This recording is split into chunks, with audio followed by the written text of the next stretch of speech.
मोहतरमा, बहुत बहुत शुक्रिया आपका कि आपने एक अहम मौजू पर मुझे बोलने का मौका इनायत फरमाया। और बड़े अफसोस की बात है कि बड़ी धूमधाम से हुकूमत की तरफ से इस बात को रखा गया, मगर 30 से ज़्यादा MP यहाँ पर मौजूद नहीं हैं।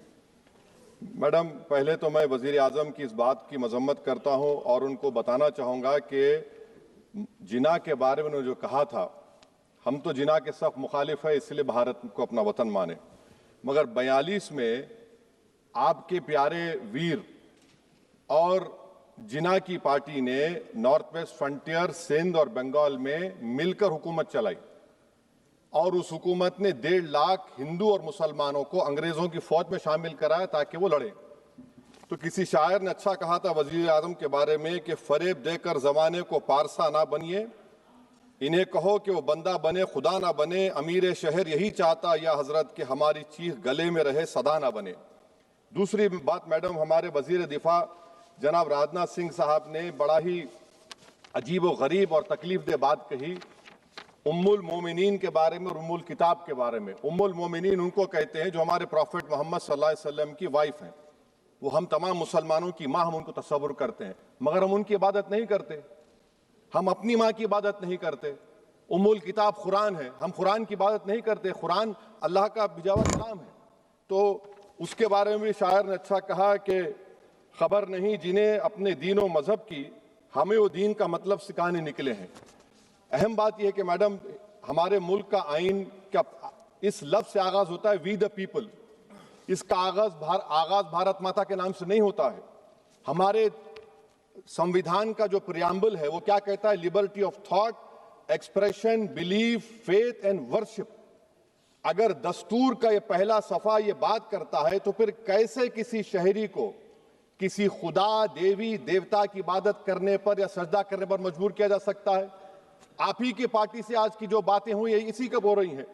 हमारे कॉन्स्टिट्यूंट असेंबली में मैडम एक मोहतरमा थी रोहिणी कुमार चौधरी ने एक तजवीज दी थी कि प्रियम्बल में किसी देवी के नाम से शुरू हो। उन्होंने खास तौर से वंदे मातरम का जिक्र किया, मगर उसको कबूल नहीं किया गया। फिर KV कामत साहब ने एक तजवीज दी कि इट्स सिटीजन्स को बदलकर हर सिटीजन्स किया जाए और खुदा के नाम से शुरू किया जाए, वो तरमीम को मुस्तरद कर दिया गया। हमारे संविधान का उसूल यह है कि भारत क्या है, उसकी अवाम है, अवामी कानून की मुसन्निफ है, अवाम की मर्जी से सबसे बालातर है, अवामी हाकिम है। मुल्क किसी खुदा, देवी, देवता, मजहबी इलामत के नाम से नहीं चलता, ना मुल्क किसी एक मजहब की मिल्कियत है। इसीलिए बाबा साहब अम्बेडकर ने क्या कहा था? उन्होंने मदर इंडिया के नजरिए को मुस्तरद किया। बाबा साहब ने एक नई इस्तिलाह वजह कर दी और कहा कि भैक्षित भारत, ये बाबा साहब अम्बेडकर ने कहा। अब मैडम, अगर मजहबी आजादी इस आइन का बुनियादी उसूल है तो सवाल यह पैदा होता है कि उस वक्त हमारे जो कॉन्स्टिट्यूंट असेंबली के प्रेसिडेंट थे जनाब राजेंद्र प्रसाद साहब ने किस बुनियाद पर वंदे मातरम को कौमी तराना करार दिया? ना तो कोई सेक्यूर रेजोल्यूशन है इसके बारे में। मैडम, मैं आपको बताना चाहूंगा कि जुडिशरी क्या कहती है। बीजू इमैनुअल केस है 1986 का, जिसमें जिहोवा विटनेस ने कहा कि मैं नेशनल एंथम के वक्त खड़े रहूंगी, पढ़ूंगी नहीं। सुप्रीम कोर्ट ने कहा कि उसने कोई गुनाह नहीं किया। वहीं एक 2017 का केस है अश्विनी उपाध्याय का केस सुप्रीम कोर्ट का, उन्होंने कहा गाइडलाइंस दिए जाएं वंदे मातरम पर, सुप्रीम कोर्ट ने नहीं कह दिया। फिर आप आ जाइए madam, prevention of insult act national 1971, इसमें नेशनल सॉन्ग नहीं है, सिर्फ नेशनल एम्बलम और आपका नेशनल एंथम है। फिर आप आ जाइए 40th अमेंडमेंट आर्टिकल 51 है, 76 में पास हुआ, उसमें भी इसका कोई जिक्र नहीं है। मैडम, मैं आपके सामने बताना चाहूंगा कि हमारा भारत एक इसका मजमुआ क्या है। इसमें हिंदू है, मुसलमान है, सिख है, ईसाई है, जैन है, एथिस्ट है, मेहनतकश है, किसान, गरीब, मजलूम और दलित है। मगर अगर जो तकारीर आज हमने यहां पर सुनी और बाहर जो सुनते हैं, अगर भारत को देवी कहने और उसके आगे सजदा करने, तो दरअसल कौम परस्ती को, वतन से मोहब्बत को मजहब में तब्दील कर रहे, और फिर यहां पर बोल रहे कि अगर भारत में रहना है तो वंदे मातरम गाना पड़ेगा। भाई, ये तो संविधान के खिलाफ है, सुप्रीम कोर्ट के जजमेंट के खिलाफ है। अगर वंदे मातरम मैडम कौमियत का मियार है तो फिर सवाल यह है कि हजरत मोहानी की कौमियत क्या थी जिसने इनकलाब जिंदाबाद का नारा दिया? अगर यूसुफ मेहर अली ने quit India, Simon go back का नारा दिया तो उसकी कौमियत क्या थी?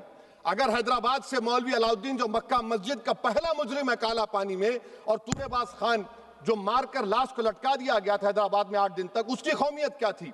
अगर इनायतुल्लाह काफी जो जिहाद का फतवा अंग्रेजों के खिलाफ दिया मुरादाबाद में, जब उनको 2 दिन में फांसी की सजा दी गई, और जब फांसी की सजा के बाद जा रहे हैं तो इनायतुल्लाह मौलाना काफी की जबान पर क्या था? वो रसूलुल्लाह हमारे प्रॉफिट की नात पढ़ रहे थे। क्या पढ़ रहे थे?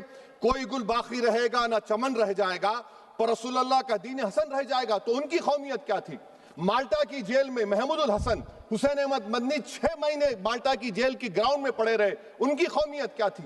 अल्लामा फजल खैराबादी का वो सल काला पानी का पुकार पुकार कर से पूछ रहा है, जो वहीं पर मर गए, खबर वहां पर है, बताओ मेरी कौमियत क्या थी? मैडम, मैं एक मुसलमान हूं, मैं इस्लाम को मानने वाला बावकार इंसान हूं, और मेरे मजहब की बुनियादी तालीम तौहीद है, ला इलाहा इल्लल्लाह, नहीं है कोई खुदा सिवा अल्लाह के। और कुरान में अल्लाह क्या बोल रहा? इय्याका नाबुदु इय्याका नस्तईन, तुम मेरी इबादत करो, मुझे मानो। मुझे कहां से मिल रहा? आर्टिकल 25 से मिल रहा है। मुझे कहां से मिल रहा है? Liberty of thought, expression, belief, faith and worship से मिल रहा है। तो इसको जोड़ना ये बहुत ही खतरनाक होगा। और हमारे प्रॉफिट मोहम्मद सल्लल्लाहु अलैहि वसल्लम जब मदीने को गए तो उन्होंने उस वतन के लिए दुआ की, कहा कि अल्लाह मदीने की मोहब्बत हमारे दिलों में और इजाफा कर दे, मक्के से ज्यादा कर दे। तो ये इस्लाम, मुसलमान होना, हमारे ईमान में मुल्क की मोहब्बत बीच में नहीं आती, और मुल्क से मोहब्बत है और रहेगी हमेशा, क्योंकि ये अजीम कुर्बानियां यहां पर शामिल है जिन्होंने जंग आजादी में हिस्सा नहीं लिया। आज अगर वो वतन की मोहब्बत का दर्ज देंगे तो बड़ा गलत होगा। मैडम, मैं आपके सामने एक चीज पढ़ूंगा। 1937 रविंद्रनाथ टैगोर ने लेटर लिखा सुभाष चंद्र बोस को, मैं सिर्फ किसी ने नहीं पढ़ा ये। क्या कहा टैगोर साहब ने? But parliament is a place of union for all religious groups and there the song cannot be appropriate. When Bengali Muslims show sign of stubborn fanatism, we regard it intolerable. When we too copy them and make unreasonable demands, it will be self-defeating. ये मैं इसको ले करूंगा madam, आप देख लीजिए। फिर दूसरी तरफ मैडम आप आ जाइए, मैं यहाँ पर बैठकर, हाँ, जितने तकारीर यहाँ पर हुए सब जनगण मन पर तनकीद किए। तो मैडम मुझे ये कहना पड़ेगा कि जनगण मन पर आप लोग इतनी तकलीफ क्यों उठा रहे हैं? आखिर इतनी तकलीफ क्यों है? तो मैं जब जाकर देखा तो मुझे 28 दिसंबर का ऑर्गेनाइजर मैगजीन का आर्टिकल मिला, जिसमें ऑर्गेनाइजर लिखता है कि what is the moral sanction behind government choice of Janagana Mana except that it can be made an item of entertainment at the sumptuous parties thrown by government officials. आप बताइए, इसका बोलेंगे आप? और फिर उसके कैंड कैसा करते हैं? It will mean we can not love our motherhood. Madam please, it will mean that Vande Mataram is buried alive with the word Jangan Mana on the tombstone, for the tomb will also be of Jangan Mana of the will of the people. इस पर आप क्या बोलेंगे? Madam, मैं आपको ये बताना चाह रहा हूं कि वतन की मोहब्बत हमारे लिए बहुत अहम है, मगर ये बताइए हमको कि अभी मैडम यहाँ पर आनंद मठ के बारे में बहुत कुछ कहा गया। मैं सिर्फ 2 मिसालें आपको देता हूं। आनंद मठ के पेज नंबर 70 और 80 को पढ़ लीजिए। इसके बाद सनातन जहां मुसलमानों के घर पाते थे, इन्हें आग लगा देते थे। आप पेज नंबर 98 पढ़िए, हमें सिर्फ इन मुसलमानों को जड़ से खत्म करना है क्योंकि खुदा के दुश्मन बन चुके हैं। फिर आप पेज नंबर 115-16 दीजिए, फिर मुख्तलिफ इलाकों में मुसलमानों को सदा देने के लिए भेजे जाते, जहां मुसलमान आबादी नजर आती जला दिया जाता। फिर आप देख लीजिए मैडम, सफे नंबर 120 पेज 120, बंकिम लिखते हैं कि सनातियों को मालूम नहीं था कि अंग्रेज हिंदुस्तान को निजात दिलाने वाले हैं। ये आप क्यों कर रहे हैं? अब आप मैडम, मैं आपको पेपर्स दे कर दूंगा। मैडम, भारत में हमारी आजादी इसलिए आई और बरकरार रही कि हमने मुल्क और मजहब को एक चीज नहीं बनाया। हमने ऐलान किया कि हमारी मुल्क मुख्तलिफ तबकात मज़ाहिब पर मुश्तमिल है, हमारे मुश्तरका तकदीर हमारी कौमियत का सरचश्मा है, यह खास जबान सखावत मजहब नहीं है।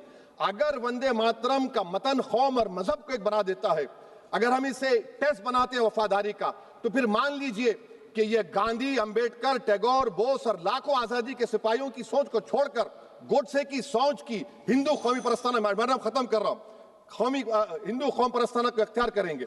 मुझे वतन से बेइंतहा मोहब्बत है मैडम, और इंशाल्लाह हमेशा रहेगी, मगर बावजूद इसके कि मेरी मस्जिद, मेरी इबादत गाह, मेरे कपड़े, मेरे कारोबार पर हमले होते, मगर मैं फिर भी कहता हूं कि वतन मेरा, हर वतन को हम छोड़कर नहीं जाएंगे। मगर हुब्बुल वतनी का क्या मुतालबा है?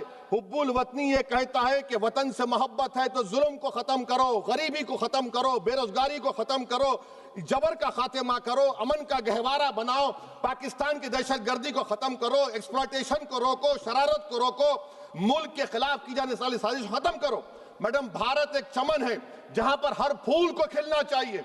और अगर कोई इस फूल का अगर पूरे फूल खिलेंगे तो उसकी खुशबू से ये वतन मौतर होगा, मगर अगर इस चमन का माली ये कहेगा कि एक ही फूल खिलेगा, तो मैं जिम्मेदारी के साथ कह रहा हूं, अगर एक ही फूल खिलेगा तो वो सहरा बन जाएगा और माली माली नहीं रहेगा, वो जल्लाद कहलाएगा। तो इसीलिए मैडम हम उम्मीद करते हैं कि हुकूमत इस पर जोर जबर ना करे। मेरा राइट है, यकीनन मैं जानता हूं कि आजादी के लड़ाई में वंदे मातरम का नारा था, मगर अगर आप इसको जबर करेंगे तो ये संविधान के खिलाफ है। वफादारी का सर्टिफिकेट हमसे मत लीजिए मैडम, खत्म कर रहा हूं। वफादारी का सर्टिफिकेट हमसे मत लीजिए। आपके बुजुर्गों के कोई एक किताब में लिख के क्या लिखा है बता दीजिए, कहां पर क्या लिखा हुआ है। तो मैं मैडम मैं इस शेर पर अपनी बात को खत्म कर रहा हूं मैडम, मैं इस शेर पर अपनी बात को खत्म कर रहा हूं मैडम, मैं अपनी बात को खत्म कर देता हूं मैडम, क्योंकि आप बहुत जल्दी में हैं। कि भारत जिंदाबाद, हिंदू मुसलमान जिंदाबाद, दलित जिंदाबाद, ईसाई जिंदाबाद, आदिवासी जिंदाबाद, जो किसी खुदा को नहीं मानते वो भी जिंदाबाद, और मैडम सब पिछड़ा सब आ गया इसमें। तो हम उम्मीद करते कि इस रूह को आप समझेंगे अगर आप सिर्फ अपनी आइडियोलॉजी को लेकर चलेंगे। और आखिर में मैडम, जनाब बंकिम चंद्रा साहब के बारे में मैं आपके सामने डॉक्यूमेंट लेकर रहा हूं कि उन्होंने बीए का एग्जाम पास नहीं किया था, 7 मार्क्स से फेल हो गए थे, ये भी रख रहा हूं। तो आप जिसका लिटरेरी जायंट बता रहे ये नहीं है। बहुत बहुत शुक्रिया मैडम। धन्यवाद सभापति महोदया। मैं इस सदन का ध्यान